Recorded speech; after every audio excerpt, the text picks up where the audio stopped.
Muchas gracias, Xavier, por estar en esta conversación. Bueno, yo quiero presentarte, antes de nada, decir que Xavier Guix es un autor que yo entrevisté, que yo leí durante muchas etapas de mi vida como periodista, como lector de crecimiento personal, pero que luego fue mi terapeuta en unas sesiones que para mí fueron muy reveladoras y que, de hecho, cuando escriba y publique el segundo volumen de mi biografía, allí saldrán algunas de las conversaciones que tuvimos. Pero bueno, hoy nos vamos a centrar, Xavier, en el ¿quién soy yo?, ¿no? Que parece como la pregunta más simple.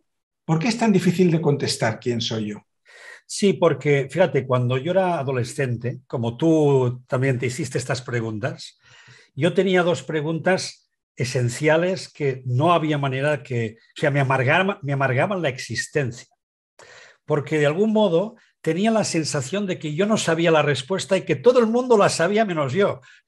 Y eso me inquietaba mucho, porque pensaba, caray, todo el mundo sabe cuál es el sentido de la vida y todo el mundo se conoce, sabe quién es, pero yo no, yo ando perdido, no sé quién soy. Entonces, esas dos preguntas me amargaron durante muchísimo tiempo, porque de verdad que iba como escondiéndome, me sentía incómodo cuando se hablaba del tema por considerar que yo no sabía ni el sentido de la vida ni quién era yo.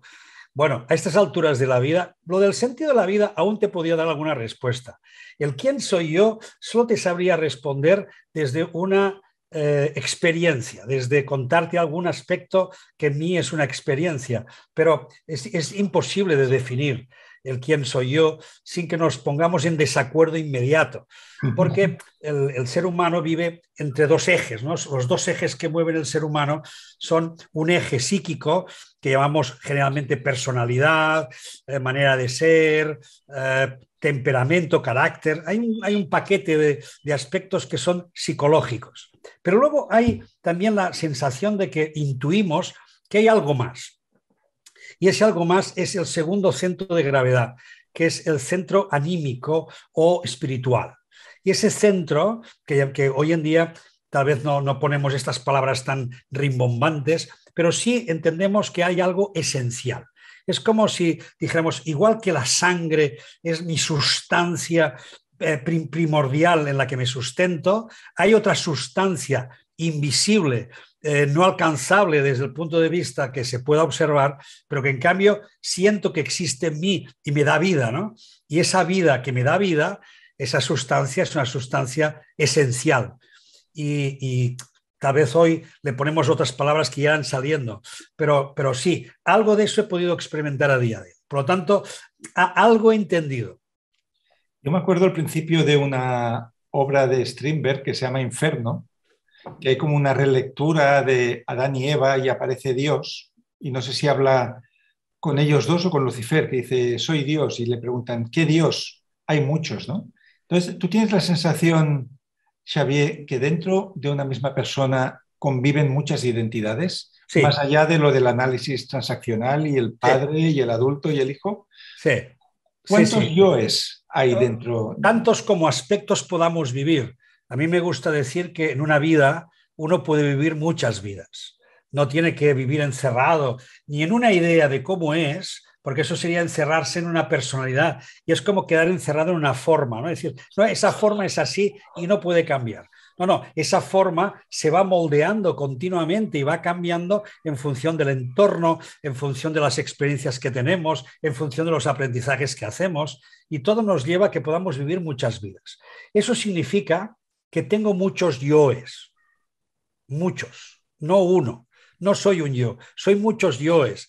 Lo que pasa que hay como una sensación psicológica de continuidad. Parece que yo sea siempre el mismo, el que veo en las fotos de cuando era pequeño y me veo ahora y digo, bueno, yo soy el mismo. No, es que no soy el mismo.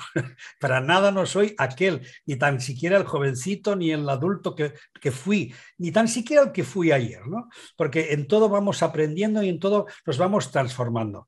Entonces, Gurdjieff, que para mí fue un gran maestro en el sentido de llevarnos a un cuarto camino, que es cómo integrar en la vida cotidiana estos aspectos a veces espirituales, es el que afirmaba más el tema de los yoes, ¿no?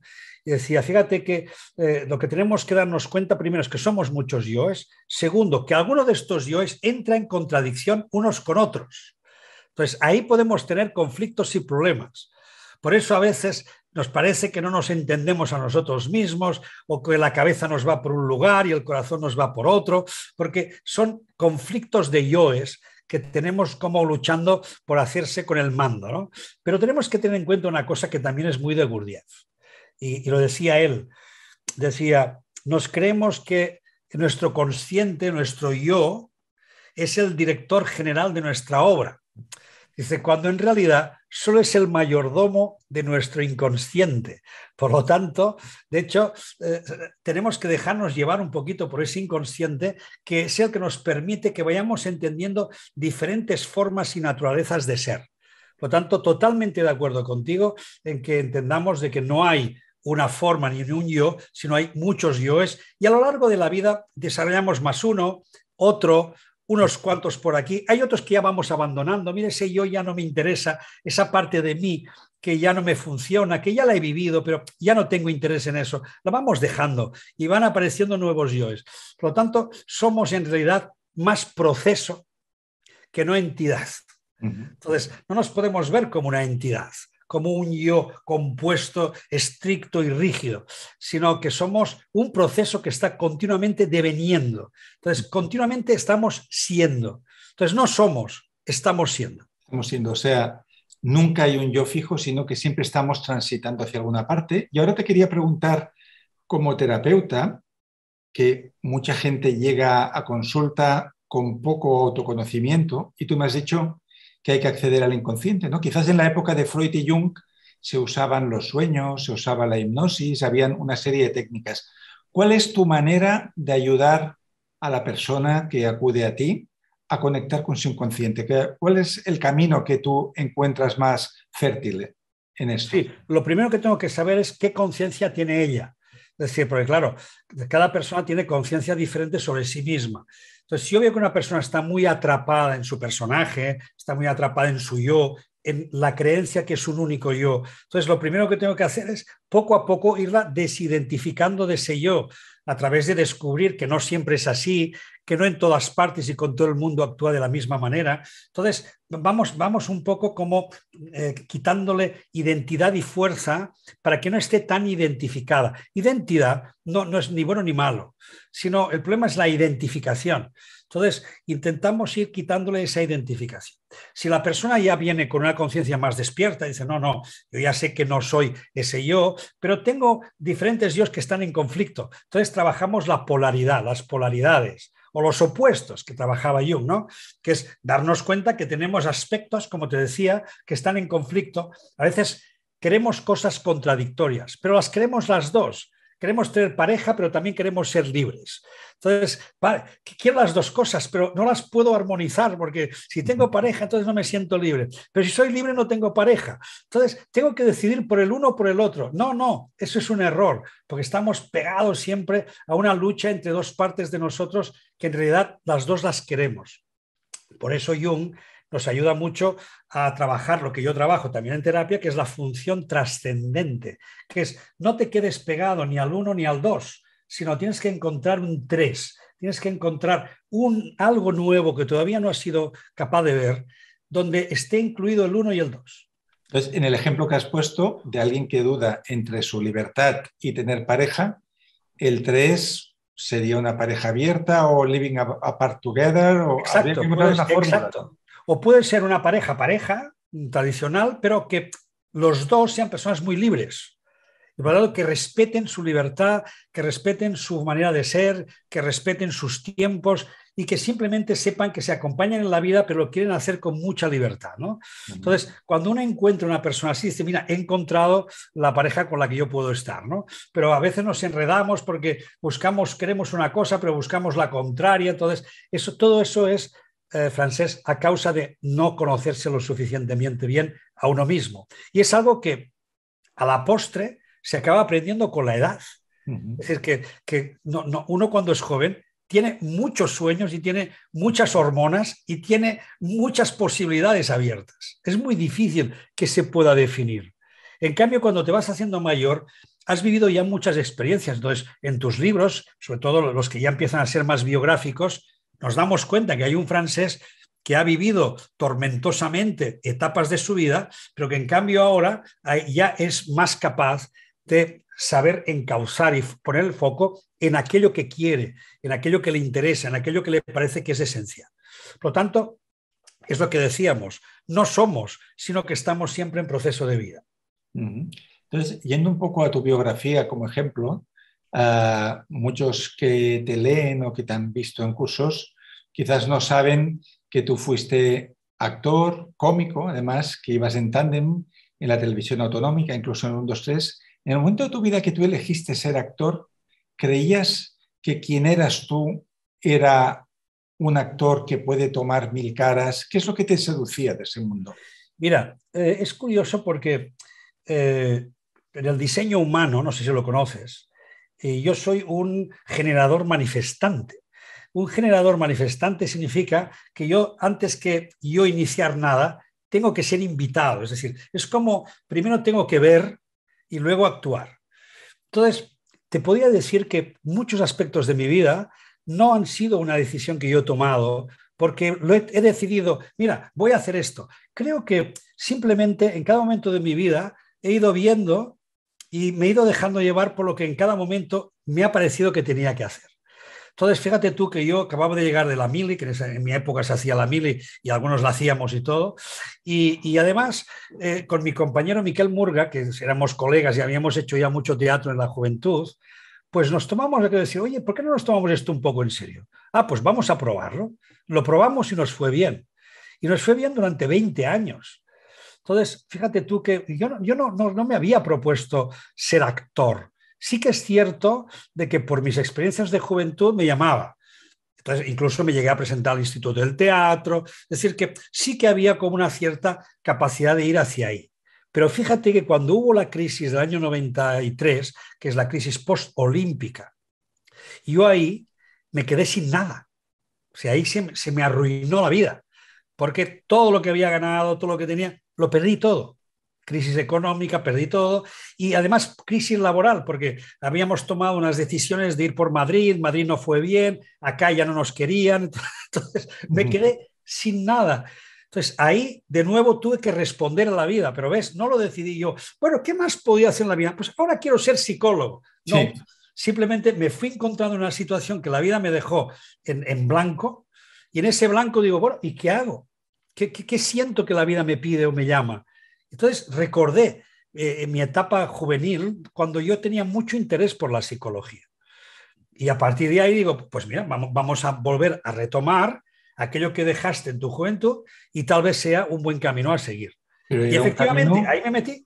Era un camino de 4 o 5 años, no era un camino corto. No, un camino de 5 años porque tenía que hacer acceso a mayores de 25 años porque no fui un buen estudiante de joven. Entonces hice el acceso, claro, hice el acceso a mayores de 25 años y hice la carrera tal cual, en 4 años. Entonces, pues muy bien, pude terminarlo en el año 2005. Entonces, imagínate, no es que lleve una vida entera haciendo de psicólogo. Llevo entre 15 y 20 años. Hombre, ahora ya son muchos. Sí. Pero hay gente que lleva toda una vida haciendo esa carrera. Por lo tanto, es esa invitación que la vida nos hace constantemente a que exploremos lo que nos está ocurriendo y nos dejemos llevar un poquito por nuestra intuición. Y ahí es donde yo me metí en ese campo. Y eso sí, lo que tengo que decirte, Francés, es que cuando me meto en un escenario, sea el teatro, sea la terapéutica, sea el psicólogo, sea escritor, que tú lo conoces muy bien, en cada campo en el que me meto haciendo el papel que toca. Es decir, ahí sí que me entrego totalmente y ahí sí que desarrollo todo el yo que pertenece a ese ser que ahora es escritor, ahora es divulgador, ahora es psicólogo. Entonces, fíjate cuántos roles diferentes. Por eso te decía que creo que en una vida se pueden vivir muchas vidas. Y que las puedas desarrollar todos es una maravilla. Sí, mira, y una curiosidad crematística. Como cuarentón que estudias psicología, ¿de qué vivías mientras tanto? Bueno, es la primera etapa, o sea, los primeros años fue de la familia. O sea, en parte de familia. O sea, fuiste joven otra vez, fuiste adolescente joven. Otra vez. Sí, pero pude permanecer en el piso donde vivía, eso sí, el apoyo de la familia, los 4 ahorros que te quedan, pero muy pocos, porque recuerdo que tuve que entregar incluso el coche que tenía porque no lo podía pagar. Y ahí ya empecé a hacer pequeños trabajitos, colaboraciones en una radio, en la radio municipal del pueblo. Entonces se fueron dando una cadena de sucesos que me llevaron a que pudiera trabajar en el ayuntamiento. Estuve un año trabajando y ahí pude remontarme un poco. Es decir, que uno va confiando en la propia vida y la vida lo va llevando hacia donde lo tiene que llevar. Eso no tengo ninguna duda. ¿Y tú recuerdas cuál fue tu primera visita en consulta, investido ya como psicólogo? Pues yo creo que, bueno, mi primera visita que me vino. Sí, a ti. A mí vino, yo creo que sí, yo creo que, pero era un momento, me lo recuerdo porque estaba aquí en Barcelona, en Concepción Arenal, en un piso donde se hacían trabajos de constelaciones familiares, regresiones, o sea, era un espacio muy curioso porque habían terapeutas de todo tipo. Entonces yo estaba empezando. Entonces, como quien dice, me dejaron un espacio y los primeros pacientes eran gente conocida, porque al principio tienes que tirar un poco de la gente que te conoce, porque ahí me encontré con colegas que habíamos estudiado juntos, entonces me abrieron su despacho y ya pude ya recibir ya a más gente, entonces eso ya se empezó a engrandecer hasta el día de hoy, que por suerte y con la pandemia tenemos muchísimo trabajo. ¿Y cuál dirías que es el principal problema que tiene mucha gente con problemas de identidad, ¿no? ¿Es falta de conocimiento o una idea distorsionada de lo que son o una idea forzada de lo que deberían ser? ¿Por dónde crees que anda el yo de tus pacientes?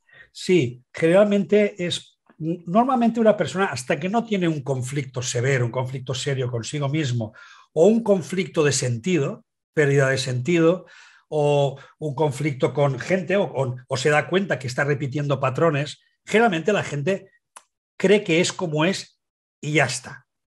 Por lo tanto, no se preocupa demasiado ni por el sentido de su vida ni por quién es.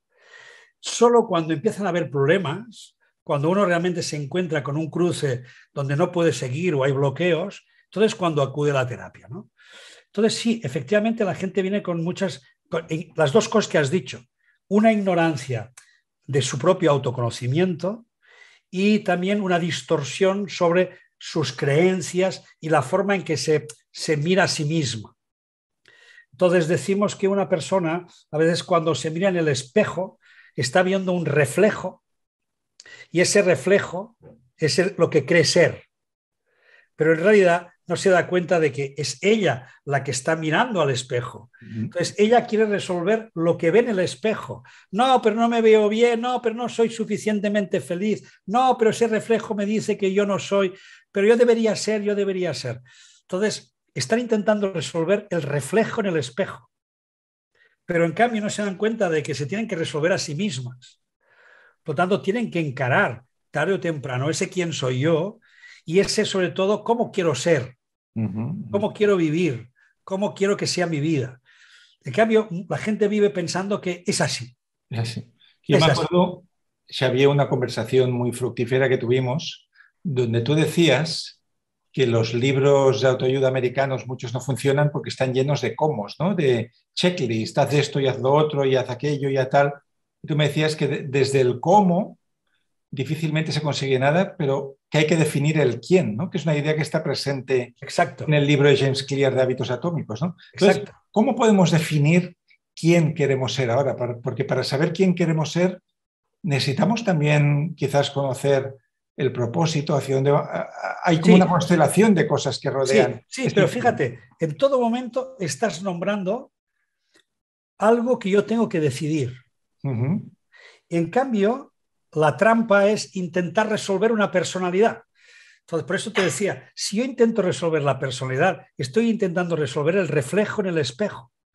Y eso no me va a servir, porque no voy a acabar nunca, porque nunca me acabo de conocer, porque nunca acabo de saber cómo soy. En la ventana de Johari ya nos muestra cómo hay partes nuestras que son ciegas y partes que son inconscientes, por lo tanto, eso no lo voy a acabar nunca. Entonces, ¿a dónde tenemos que acudir? Oye, al propósito o al menos a la decisión consciente de lo que quiero. Oye, lo que estoy viviendo no me gusta. Vale, ¿yo qué quiero? Bien, aquí aparece un qué, no un cómo, sino un qué. ¿Qué quiero? Bien, y desarrollar eso que quiero me tiene que de algún modo invitar a que sea de alguna manera para lograr eso. Entonces, si quiero lograr determinados aspectos de mi vida, igual tengo que ser más paciente de lo que soy, ser menos impulsivo. O tengo que poderme planificar mejor porque no me sé planificar. Entonces, tengo que ser una persona un poco más planificada. Entonces, fíjate, cuando yo marco el objetivo, cuando yo de algún modo sé qué quiero y a dónde quiero ir, entonces viene la pregunta, ¿y quién es el que tengo que ser para desarrollar eso? Y eso me lleva a que simplemente me pregunte qué es lo que quiero. Entonces, Francesc, aquí está la clave de todo. Es un vivir en el que decido constantemente quién quiero ser.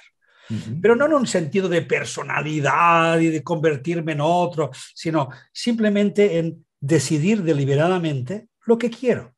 Que Que esto no puede ser, sean...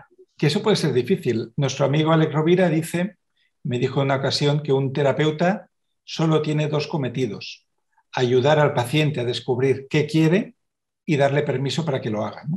Entonces, Efectivamente. el qué quiero, vivimos en un mundo donde parecen haber tantas opciones. Claro, el mundo de nuestros abuelos era más limitado, ¿no? O sea, no elegías entre tantos caminos. Pero hoy en día, por ejemplo, una persona joven llega al mundo académico y tiene cientos o miles de posibles caminos, ¿no? Luego, en el mundo de la pareja, pues puedes tener una pareja monógama o abierta o poliamor o solo amigos con roce. Entonces, es como que el mundo se ha complicado en el sentido que tenemos tantas opciones vitales que a veces no sabemos cuál es la nuestra. ¿Tienes esta Claro, impresión tú? claro, sí, totalmente. Y ahí viene el lío. Ahí viene el lío, porque el lío es cuando miro hacia afuera y digo, bueno, de lo que hay por aquí fuera, ¿qué me gusta? Entonces, claro, me voy a volver loco porque me van a gustar muchas cosas y algunas de ellas contradictorias. Entonces, volvemos al principio de la ecuación que no funciona. Entonces, la pregunta no es hacia afuera, la pregunta es hacia adentro. ¿Qué siento? ¿Qué siento que me pide mi alma?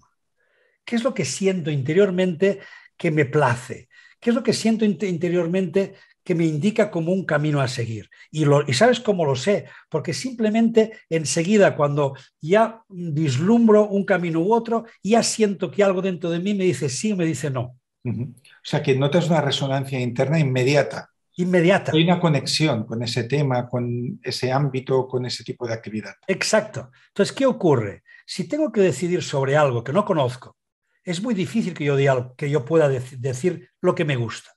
¿Por qué? Porque me pueden gustar muchas cosas, pero no las conozco. Entonces, el punto de partida nunca es lo que no conozco, sino hay algo de lo que no conozco que siento que me llama, porque hay algo que sí conozco, que es mi parte interior que me dice, por ahí hay un gusanillo, por ahí se me despierta hambre, por ahí hay un anhelo, por ahí parece que hay algo. En cambio, por ahí, bueno, sí, es muy bonito y tal, pero no sé, ahí tengo como un bloqueo, tengo como una sensación de que no sé si es lo que quiero. Entonces, escúchate interiormente. Y a veces hay como una barrera entre lo que la vida parece que pide de nosotros y lo que nosotros creemos que podemos hacer. Y yo recuerdo una conversación contigo hace mucho tiempo. Yo siempre me consideraba una persona tímida, pero me empezaron a pedir conferencias. Y yo te dije, Xavier, me dicen que vaya a un auditorio de 500 personas, pero yo me causa impresión estar con 10. Y tú me dijiste, si la vida te pide que vayas a un auditorio, es que estás preparado para atenderlos, ¿no? ¿De qué manera podemos obedecer lo que la vida pide de nosotros o conectar con eso? Entregándonos. Solo cabe la entrega. Es saber que si eso está ahí, es para que aprendamos algo. Si esto está ahí, tiene algún sentido. Si esto está ahí, es para que descubramos cosas. Pero evidentemente siempre hay una parte de resistencia. ¿Por qué? Porque eso nos puede cambiar la vida, porque eso nos lleva a que tengamos que afrontar cosas que tememos, pero ¿dónde está entonces el cambio si no es a partir de cruzar el miedo, a partir de cruzar los túneles oscuros, a partir de afrontar esas situaciones que son complejas y que nos generan ansiedad? Precisamente, Nisargadatta, el gran sabio, nos viene a decir, el temor, igual que el deseo, solo es el recuerdo de lo temido antes en mi vida o de lo deseado antes en mi vida. Es decir, en aquello que he disfrutado o en aquello que he temido, siempre lo voy proyectando al futuro. Por lo tanto, no estoy viviendo mi realidad presente, estoy viviendo mi pasado. Ajá. Sería un poco Entonces, como lo que decía claro, aquí Bucay verás, del claro, verás que, elefante atado a la estaca, ¿no? Del elefante. claro, Muy interesante esto que has claro, porque contado. entonces vivimos el pasado. Ujú. Y esa es la gran conclusión que podemos llegar del quién soy yo, que si no te lo planteas nunca o no te lo planteas desde una perspectiva de ir descubriendo ese yo, te vas a pasar la vida siendo pasado. Ujú. Y si eres pasado, en tu futuro se van a repetir las mismas cosas. Ujú. Con lo cual, volvemos al principio, tengamos presente que somos proceso y en ese proceso dejarnos llevar. Y el dejarnos llevar a veces nos pide entrega. Y entrega significa rendición. Me rindo mi ego, lo rindo ante lo que llega, ante lo que sucede. Y entonces no es una rendición de perderlo todo, no es una rendición resignada, sino es un ofrecimiento. Mira, te ofrezco mi ser para que sea lo que tenga que ser. Mira Ujú. qué juego de palabras tan bonito, Muy, ¿no? muy bonito, sí. Entrego mi ser para que pueda ser lo que tenga que ser. Ujú. Entonces, la palabra ser se convierte en el gran centro del quién soy yo. Porque entonces te das cuenta de que el centro de tu vida no es ese yo egoico, no es esa personalidad que te has construido, sino ese ser que eres. Pero ese ser lo tienes que descubrir. Y descubrirlo, Francés, es una experiencia. No lo podemos conceptualizar. No podemos decir, haga esto y haga esto, los comos. No, haga esto y haga esto. Oiga, mira, ya lo he hecho 1000 veces, pero no lo encuentro. ¿Por qué? Porque ese encuentro es un encuentro que es de gracia, es un encuentro inesperado, es un encuentro para el que simplemente puedes disponerte, pero no sabes cuándo puede ocurrir. Te puede ocurrir en medio de la naturaleza, te puede ocurrir un día tomando un café y simplemente en ese momento el café y te hace como, pero no el café, sino el descubrir en ese momento se te abre como el corazón y dices, wow, es como si todo estuviera junto, como si todo fuera uno. Ujú. Experiencias amorosas, experiencias que tenemos, que todos hemos vivido pequeños trazos de ese ser que somos y simplemente es permitirnos ahondar un poco más en ello. Tú eres muy ducho en lo que es la meditación y has hecho retiros. ¿Crees que la meditación es la principal herramienta de autoconocimiento que tenemos o la vida nos ofrece otras maneras de llegar No, no, a hay esa muchas sabiduría? maneras, hay muchas maneras. El autoconocimiento en realidad, Francés, a veces no lo entendemos bien. El autoconocimiento no es un conocerse. Entonces, una lista, me hago un listado de cómo soy, cómo no soy, estas cualidades, estos defectos. No, no. Si lo que soy es muy sencillo. Antonio Blay Foncuberta, en su momento, ya nos lo dejó muy claro. Eres un pensar, eres un hacer y eres un sentir. Y ese potencial lo tenemos todos, desde que somos niños. Pero los papás, se creen que no tenemos y no somos nadie y tenemos que formarnos. Entonces nos intentan dar una forma, un molde, pero a veces ese molde no es el molde que a nosotros nos sale, sino es el que ellos nos imponen. Entonces pasamos casi toda la vida siendo un personaje que no queremos ser. Entonces ahí vienen muchas dificultades. Ujú. Entonces hay que redescubrir de nuevo en mi pensar, en mi sentir y en mi hacer, la parte creativa, la parte intelectual, la energía, mi voluntad, la tengo que mover según mi voluntad, que es según mis decisiones, en tanto que siento que quiero hacer esas cosas que pienso, siento y sé hacer. Muy Y a bien. medida que las voy haciendo de forma propia, de forma como a mí me salen, me voy convirtiendo en mí mismo, me voy convirtiendo en quien soy, me voy convirtiendo poco a poco en mi manera singular de ser en el mundo, sabiendo que eso que soy solo es una potencialidad, una facultad del alma que la tenemos todos, absolutamente todos, pero que en mí se expresa a mi manera, igual que en ti, Francés, para suerte de muchos, se expresa como se expresa.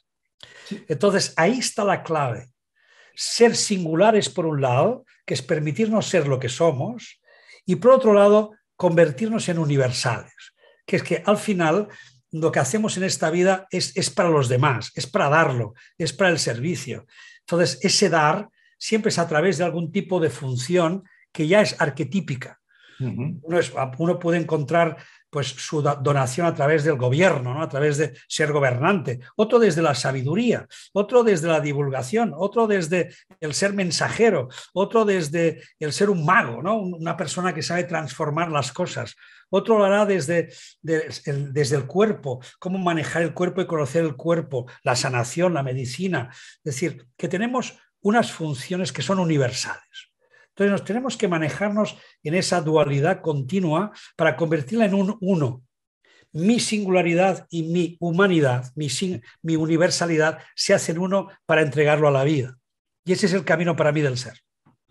Y tengo una última pregunta ya muy existencial y te diría Advaita casi. Yo, desde que hice retiros budistas, aunque soy un pésimo meditador, tengo una extraña sensación que no sé si es buena o mala, que es que cuando no estoy haciendo nada, ahora, por ejemplo, soy el francés que habla con Xavier. Cuando escribo, soy la persona que escribe. Pero cuando no estoy haciendo nada, la sensación que tengo es que no hay nadie ahí, como si fuera una cáscara vacía. Eso es vivir la vacuidad. ¿Qué yo hay ahí cuando Sí, no hay nada? exacto. Es decir, la vacuidad, ese vacío, que no es un vacío de nada, sino simplemente es un espacio en el que no hay existencia en forma, sino en potencialidad. Entonces, ese espacio vacío, si es vivido como un vacío terrible, horroroso, el horror vacui, entonces sí que puedes sufrir mucho porque te sientes muy mal. En cambio, si te adentras en ese vacío y te lo permites vivir plenamente, como diciendo, yo dejo que eso sea. Y cuando dejo que eso sea, se expresa en mí la propia vida y me doy cuenta de que soy vacío para que nazca en él vida, potencial, amor, es decir, todas esas facultades que hemos dicho de las que disponemos para nosotros y para los demás. Y ahí está la fuente de la existencia, el origen. El origen está siempre en el vacío. Muy bien. Muchísimas gracias, Xavier. Ha sido una charla magistral y gracias por acompañarnos a través de tus libros, de tus palabras y en esta conversación para nuestros amigos. Gracias, maestro. Gracias, muchas gracias.